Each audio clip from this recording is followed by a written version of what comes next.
समीर वानखेड़े को लेकर नवाब मलिक की प्रेस कॉन्फ्रेंस शुरू हो गई है। सुनते हैं क्या कह रहे हैं। जिस तरह की चीजें चल रही हैं,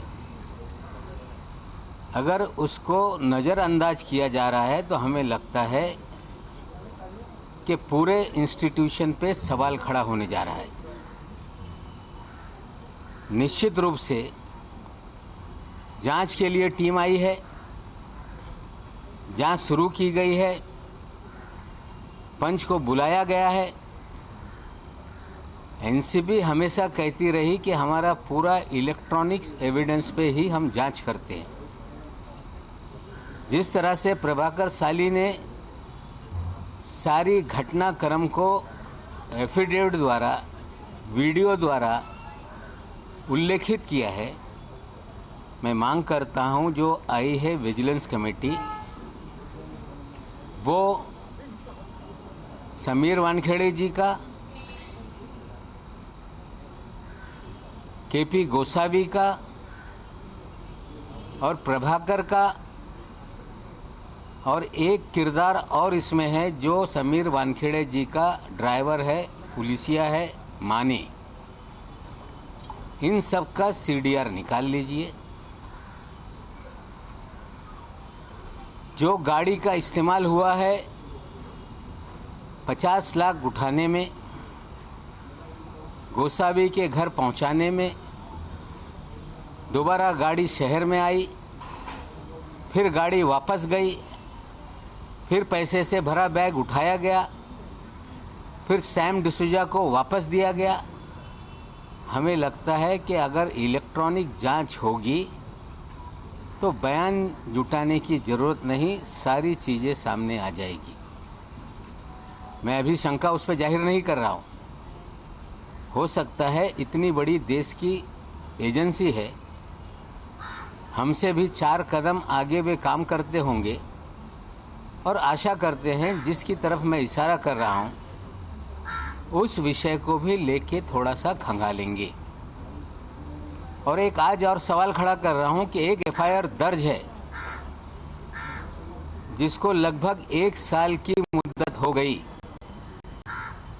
उसमें आज तक एक भी गिरफ्तारी नहीं हुई है। लेकिन उसी एफआईआर के तहत दीपिका पादुकोण को बुलाया गया, चार्ट के आधार पर बुलाया गया था, गिरफ्तारी नहीं हुई। सारा अली खान को बुलाया गया, गिरफ्तारी नहीं हुई। श्रद्धा कपूर को बुलाया गया, गिरफ्तारी नहीं हुई। अगर ये झूठ है तो मैं उन्हें ये भी कहना चाहता हूं कि सारे उस समय के मीडिया के चैनल को देख लें। जब जब कोई अभिनेता अभिनेत्री आती थी, पूरा देश का मीडिया फोकस लगा के बैठे रहता था। वो सारे लोग जिनको बुलाया गया उनकी गिरफ्तारी नहीं हुई है, उसकी गहराई में जाइए। मैं ये भी कहता हूं कि मालदीव के दौरे को देखिए, उस समय कौन से अभिनेता अभिनेत्री मालदीव में थी, तो जो उगाही का खेल है वो खुलकर सामने आ जाएगा। जांच शुरू है। ये कहा जा रहा है कि क्रूज की जांच को भटकाने के लिए नवाब मलिक पिछले 20-22 दिन से अलग अलग तरीके से चीज़ों को सामने ला रहा है। मेरा काम है जो गलत चीज़ें हैं, अगर कोई आंख पे पट्टी बांध ले तो उसकी आंख की पट्टी खोलना ये मेरा फर्ज है। मैं और एक बात बता रहा हूं, जो जांच के लिए लोग आए, क्रूज की पार्टी फैशन टीवी ने आयोजित किया था। बिना किसी महाराष्ट्र सरकार की जानकारी के बिना, कोविड प्रोटोकॉल होने के बावजूद कोई भी क्लियरेंस महाराष्ट्र पुलिस से, महाराष्ट्र के गृह विभाग से, किसी भी तरह से कुछ नहीं लिया गया। सीधे डायरेक्टर शिपिंग से परमिशन लेके इसे परमिट किया गया। उस जहाज की क्रूज पार्टी में टारगेटेड लोगों की तस्वीरें देकर उन्हें ट्रैप किया गया। लेकिन मेरी जानकारी है कि एक अंतर्राष्ट्रीय ड्रग माफिया उस पार्टी में था। उसकी एक माशुका भी है जो बंदूक के साथ थी। जो उस डांस में नाचते हुए नजर आया है वो दाढ़ी वाला है। वो दाढ़ी वाला कौन है सारे एनसीबी के लोग जानते हैं। कुछ मुझे लोग जानकारी दे रहे हैं कभी वो तिहाड़ जेल में भी था। कुछ लोग मुझे जानकारी दे रहे हैं कि वो राजस्थान की जेल में भी था। ये दाढ़ी वाला कौन है एनसीबी उसकी तरफ भी ध्यान दे। अंतर्राष्ट्रीय ड्रग माफिया क्रूज पे है। रेव पार्टी बस करने के लिए रेड की जा रही है और क्रूज को छोड़ दिया गया। धड़ल्ले से रेव पार्टी में हजारों लोगों ने जो भी करना था वो किया। और हमें लगता है कि इस पूरे खेल में जो दाढ़ी वाला है उसकी मित्रता वानखेड़े साहब से भी है।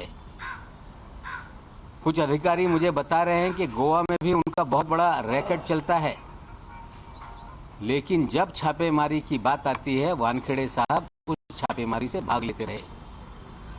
मैं जो लोग आए हैं जांच करने के लिए मैं सार्वजनिक रूप से उन्हें कहता हूं कि आप क्रूज की सीसीटीवी मंगाइए, हर कमरे का सीसीटीवी, सारे डांस की सीसीटीवी, और जैसे खंगालेंगे दुनिया का एक बहुत बड़ा ड्रग माफिया उस पार्टी में था। उन्हीं लोगों ने ये पार्टी आयोजित की थी। खेल तो हो गया, लेकिन खेल का खिलाड़ी दाढ़ी लिए हुए क्यों घूम रहा है इसका जवाब एनसीबी को देना पड़ेगा। ये सारी चीजें हैं जो मैं बोल रहा हूं, आने वाले दिनों में उसको आप लोगों के सामने रखूंगा। लेकिन मैं क्लू दे रहा हूं, जो लोग दिल्ली से इतनी बड़ी कॉम्पिटेंट एजेंसी है जांच के लिए आए हैं, इसकी तरफ भी ध्यान देने का काम करें। पिछले कई दिनों से जब मैं फर्जीवाड़े की बात करता रहा, मैंने एक आम सभा में भाषण कर दिया कि इनकी नौकरी 6 महीने में जाएगी और ये जेल जाएंगे। मैंने कोई पुलिसिया तंत्र का इस्तेमाल करके ये बात नहीं कही थी। जो समीर दाऊद वानखेड़े जी का फर्जीवाड़ा जीवन का है, उन्होंने, मैंने ये भी कभी सवाल नहीं खड़ा किया कि किसका धर्म क्या है, कौन किस धर्म का है। मेरा सवाल इतना ही है कि समीर दाऊद वानखेड़े ने फर्जी दस्तावेज के आधार पर शेड्यूल कास्ट का सर्टिफिकेट बनवाया और उस सर्टिफिकेट के आधार पर कंपटीशन में बैठे, आईआरएस का पद हासिल किया और देश में एक होनहार दलित शायद किसी गांव में गरीबी में पढ़कर आगे जाना चाहता होगा या किसी शहर में झोपड़ी में रहकर उसने तैयारी की होगी, ऐसे एक होनहार दलित का अधिकार छीना गया। ये विषय हमारा ये है। हम कोई धर्म की चर्चा नहीं करते रहे। हम जो फर्जीवाड़ा समीर वानखेड़े का है, फर्जी तरीके से सर्टिफिकेट ली गई और उसके आधार पर नौकरी ली गई, ये मुद्दों को हम उठाते रहे। जब मैंने पहला बर्थ सर्टिफिकेट डाला तो सब लोग टूट पड़े कि ये फर्जी है। फर्जी है तो असली कहाँ है, उनके परिवार के लोगों को बताना पड़ेगा। आज मैंने अपने ट्विटर पे एक बहुत सुंदर जोड़ी का एक फोटो डाला है, जो 7 दिसंबर 2006 के दिन लोखंडवाला कॉम्प्लेक्स में जो शादी रचाई गई, निकाह हुआ, उस निकाह नामे को भी उसमें हमने डाला है। 2 बॉक्स उसमें ब्लैंक कर दिए गए हैं, जिसमें लड़की के पिताजी का नाम है, उनके चाचा जी का नाम है। वो ब्लैंक एड्रेस इसलिए रखा गया है कि उनको बड़े पैमाने पे धमकाया जा रहा है। उनके साथ भी बहुत कुछ चीज़ें हो रही हैं, इसलिए हमने वो 2 चीज़ें ब्लैंक रखी है। और ये भी कह देता हूँ कि कल तक जो बर्थ सर्टिफिकेट पे उंगली उठा रहे थे वो टेम्पर्ड सर्टिफिकेट है, वो महानगर पालिका के रिकॉर्ड का हिस्सा है। ऑनलाइन सबकी बर्थ सर्टिफिकेट नज़र आती है, समीर दाऊद वानखेड़े की सर्टिफिकेट नज़र नहीं आती। हमने वो रजिस्टर में 1.5 महीने तक खोज करने के बाद स्कैन करके कंप्यूटर में है, वहाँ से हमने स्नैपशॉट निकाला है। जिम्मेदारी से कह रहा हूँ कि ये जो कागजात हमने डाले वो असली हैं, सरकारी ऑफिस का दस्तावेज है। उसमें गौर से देखा जाए तो टेम्पर करके 20 साल के बाद उसमें एक सर्कल लगा के स्टार बनाया गया और अलग से 20 साल के बाद जो नाम का खेल है उसके अंदर भी खेला गया। आज जो निकाहनामा मैंने दिया है उसमें मस्जिद का मदरसा है, उसका एड्रेस है और ये सारे तस्वीर हमने रखी है। जो कल तक कह रहे थे कि हम जीवन भर हिंदू रहे, हम हिंदू मुसलमान का सवाल नहीं उठाते। इस देश में फिर मैं बता दूं कि इस देश का संविधान कानून ये कहता है कि कोई व्यक्ति धर्मांतर कर ले तो उसे शेड्यूल कास्ट का लाभ नहीं मिल सकता। विशेषकर मुस्लिम और क्रिश्चियनिटी धर्म का ये सवाल है। अगर लोगों को लगता है कि ये गलत है तो मोदी जी हैं, देश का संविधान बदल दें कि अगर कोई दलित इस्लाम या क्रिश्चियनिटी में शामिल हो जाएगा तो उसे लाभ मिलेगा। अगर यही तरीका है तो मैं भी कल दावा करूंगा कि मेरे पुरखे या मेरे जैसे इस देश में रहने वाले करोड़ों लोग, जो संघ परिवार ये दावा करता रहा, मोहन भागवत जी ये कहते रहे कि सबके पुरखे एक हैं। हाँ, हमारे पुरखे इस देश में शूद्र थे। अगर हम फिर क्लेम कर दें कि हम भी शेड्यूल कास्ट हैं तो क्या इस देश के 15 करोड़ मुसलमानों को ये लाभ मिलेगा? सवाल ये है। फर्जीवाड़ा करके एक गरीब के अधिकारों का हनन किया गया, फर्जी तरीके से नौकरी हासिल की गई। निश्चित रूप से सारे दस्तावेज जुटाए गए हैं। दलित संगठन मेरे पास आ रहे हैं, चीज़ें मांग रहे हैं, हम उनको देंगे। और जो जात प्रताड़नी समिति कहा जाता है, इंग्लिश में स्क्रूटनी कमेटी है, वैलिडिटी कमेटी, उसमें ये कंप्लेंट दर्ज होगी। बाकायदा वानखेड़े साहब को भी नोटिस जाएगी, कंप्लेंट करने वालों को भी सुना जाएगा, सरकारी कार्यालय के दस्तावेज खंगाले जाएंगे और हमें उम्मीद है कि ये फर्जी दाखला साबित होगा और उसके आधार पर निश्चित रूप से जो कानून में प्रावधान है उनकी नौकरी जाएगी। उसी कानून में लिखा है कि इस तरह से फर्जी कोई दस्तावेज के आधार पर अगर कोई सर्टिफिकेट बना लेता है तो उसे 2 साल से 7 साल की सजा का प्रावधान उस कानून में है। आप कह रहे हैं कि बहुत से लोग आपको अप्रोच हो रहे हैं कास्ट सर्टिफिकेट को लेकर, लेकिन आप पे बार बार यही इल्ज़ाम लगाया जा रहा है कि नवाब मलिक हिंदू मुस्लिम कर रहे हैं और कहीं ना कहीं बदनाम करने की कोशिश कर रहे हैं। देखिए, मैं दस्तावेज के आधार पर कह रहा हूँ, अगर वो जिस भी धर्म में हो, राइट टू रिलीजन ये फंडामेंटल राइट है।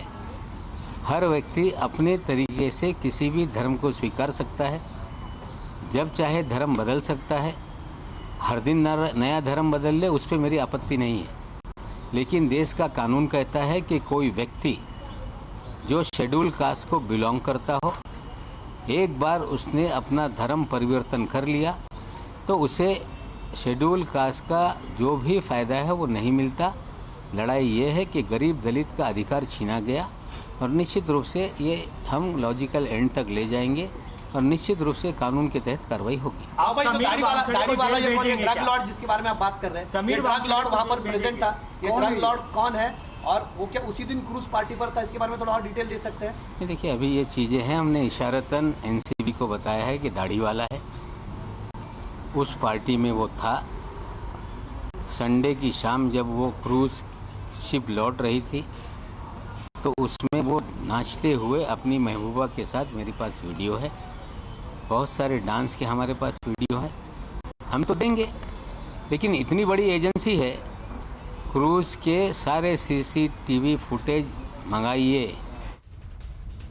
देखिए, महाराष्ट्र सरकार के कैबिनेट मंत्री नवाब मलिक ने प्रेस कॉन्फ्रेंस में बड़े बड़े दावे किए हैं। उनका यह कहना है कि एक दाढ़ी वाला अंतर्राष्ट्रीय ड्रग माफिया भी उस रोज क्रूज पर मौजूद था और वही सारे खेल का असल खिलाड़ी था। चुनिंदा लोगों को टारगेट करके क्रूज को छोड़ दिया गया और बाकी सभी लोगों को जो ड्रग्स पार्टी करनी थी वो तय कार्यक्रम के तहत की गई। उनके पास बाकायदा वीडियो मौजूद है उस अंतर्राष्ट्रीय ड्रग माफिया का। इसके अलावा दोबारा वही आरोप कि फर्जी कास्ट सर्टिफिकेट के आधार पर एक होनहार का दलित का हक मारा है। समीर वानखेड़े ने, और इसके लिए भारतीय कानून के मुताबिक 2 से 7 साल की सजा का प्रावधान है और उनकी नौकरी भी जाएगी। इन तमाम बातों का जिक्र नवाब मलिक ने किया है।